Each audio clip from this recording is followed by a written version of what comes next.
Breaking ball hit on the ground. Good stop by Rodriguez. The throw to first, and he gets him.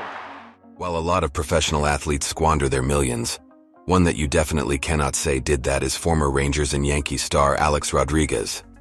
While he has his share of luxuries, he has even more investments, and that is not because he came from money. With his net worth of $300 million, he has been able to invest a ton of his money, partially because of one enormous contract he received during his career, and we will get to that in a minute, and is quite literally the personification that took him to where he is today. Here is his story. Rodriguez grew up in the same state where he eventually played in his prime years in New York. He made a few stops before coming full circle, and as soon as age 4 when he moved from New York to the Dominican Republic, where his father, Victor, was a pro baseball catcher, and told the article biography.com that he got his passion for baseball from his father. While Rodriguez didn't have any biological siblings, he did have 2 half-siblings from his mom's first marriage whose names were Joe and Susie. His childhood team was the New York Mets. Now on to what he did during his actual baseball playing career. It was apparent from fairly early on that Rodriguez was going to be a Major League Baseball player, but his real domination started the junior year of his high school season when he was at Westminster High School in Florida, where he hit .477 and stole 42 bases in 35 games en route to the 1992 Florida State Championship. Not only was he force on the baseball diamond, he also wasn't too bad as Westminster High School's quarterback either, and was described once in an article written on foxsports.com as the best athlete the school ever had. After his junior year of high school, A-Rod decided that he would rather do baseball, so he quit the football team to focus exclusively on baseball. And it heavily worked in his favor, and got the dream option of pretty much any high school kid. He got a scholarship offer from the University of Miami, and also had the option of going pro. Rodriguez opted to go straight to the pros, where he got drafted by the Seattle Mariners in 1993, and immediately got a huge contract by rookie standards, 3 years for $1.3 million. In his first full season, 1994, Rodriguez did not disappoint by hitting .358 with 36 home runs and 128 runs batted in. Just 5 years later, in 1998, he became a member of the 40 club with 42 home runs and 46 stolen bases. He also holds the record for most grand slams in Yankees history with 25.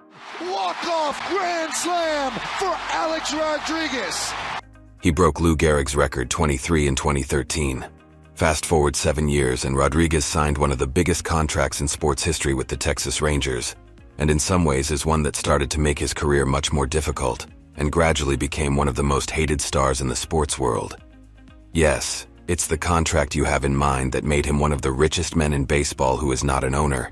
That was 10 years for $252 million, but not with the Yankees, who traditionally have the highest payroll in baseball, but the Texas Rangers.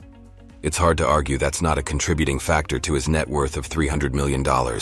But if that contract wasn't sick enough, the horrible thing that happened for the Rangers is that Rodriguez was only there for 2 years, as he got traded to the Yankees in 2003. When playing for the Yankees, he won his World Series ring in 2009, which coincidentally is the last time the Yankees won the last of their 27 World Series. At just about the same time, the Yankees' rivals, the Red Sox, were also initially interested, but those talks eventually died shortly after the Red Sox offer to the Rangers got nullified by Major League Baseball. Had the trade gone through, the Rangers would have gotten Manny Ramirez, John Lester, along with some additional money, and ironically it was the Yankees who picked him up by giving up Alfonso Soriano, Joaquin Arias, and then they also paid $67 million of his remaining contract. During the 2004 season, the Red Sox won the World Series in a 4-0 sweep of the Cardinals, and came back from down 3-0 to beat the Yankees in the ALCS. Although Rodriguez retired in 2016, the Rangers are on the hook to pay him up through 2025. Thank you for your support. You've been through so much with me. Unfortunately, this was not the last time Rodriguez was mired in controversy, and is one that may forever keep him out of the Baseball Hall of Fame, as he admitted to using steroids in 2013. After an investigation was done, Rodriguez was initially suspended 211 games, but after he appealed it, that shortened it to 162. But while all of the hoopla was going on, he had a sour taste in his mouth and had lost a lot of respect for the league. Rod's endorsements. While Rodriguez didn't necessarily show up in that many TV commercials, that didn't mean he didn't have a number of companies that he endorsed, some of which are even specific to the game of baseball. To be more specific, he landed contracts with Nike, Rawlings, Louisville Slugger, PepsiCo, Giorgio Armani, and Radio Shack, and numerous others. In total, Rodriguez made about $35 million from all of his endorsements. A-Rod Investments. Ever since retiring, while Rodriguez has been largely known for his broadcasting work for Fox and ESPN, he has done a large amount of investing in various companies and owns hundreds of pieces of real estate. In fact, he currently is the CEO of his own investment firm, A-Rod Corp., and has invested in numerous other companies as well.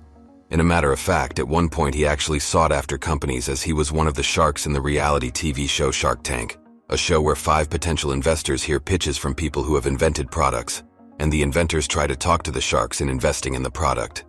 He actually landed some deals in the 2 seasons, some of which even included some bubbly. Some of the other companies that Rodriguez has invested in are the Professional Firefighters League, Focused Energy, and numerous others. He is also a partial owner of the NBA's Minnesota Timberwolves and the WNBA's Lynx.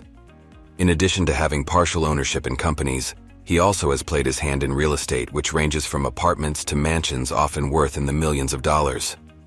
One of the more popular mansions was in Coral Gables, Florida, where he had to get architects and engineers to buy his house, which includes a movie theater, a pool, palm trees, and numerous other amenities.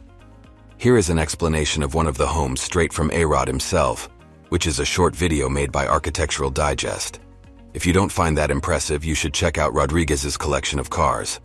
While Rodriguez has invested a lot of money over the years, as you can see, he has also done a lot of things to appreciate his net worth by buying numerous amounts of real estate. That doesn't mean he doesn't also enjoy luxury and spending money just on himself, as he occasionally likes to spend money on cars, on which he has a collection of. When you add all the cars' values up, it equals over $1 million between his 6 cars.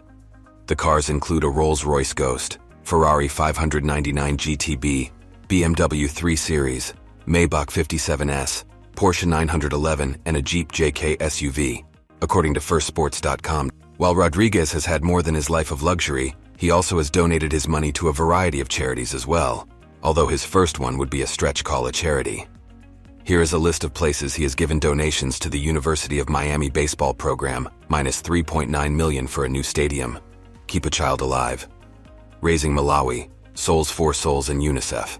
In addition to those specific charities, he has also given to other causes such as adoption agencies, AIDS and HIV relief, disaster relief, human rights, poverty, refugees, slavery, and human trafficking.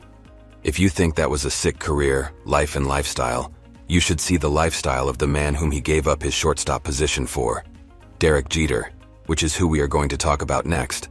To find out, you can also subscribe, and comment below on what you think of his investments.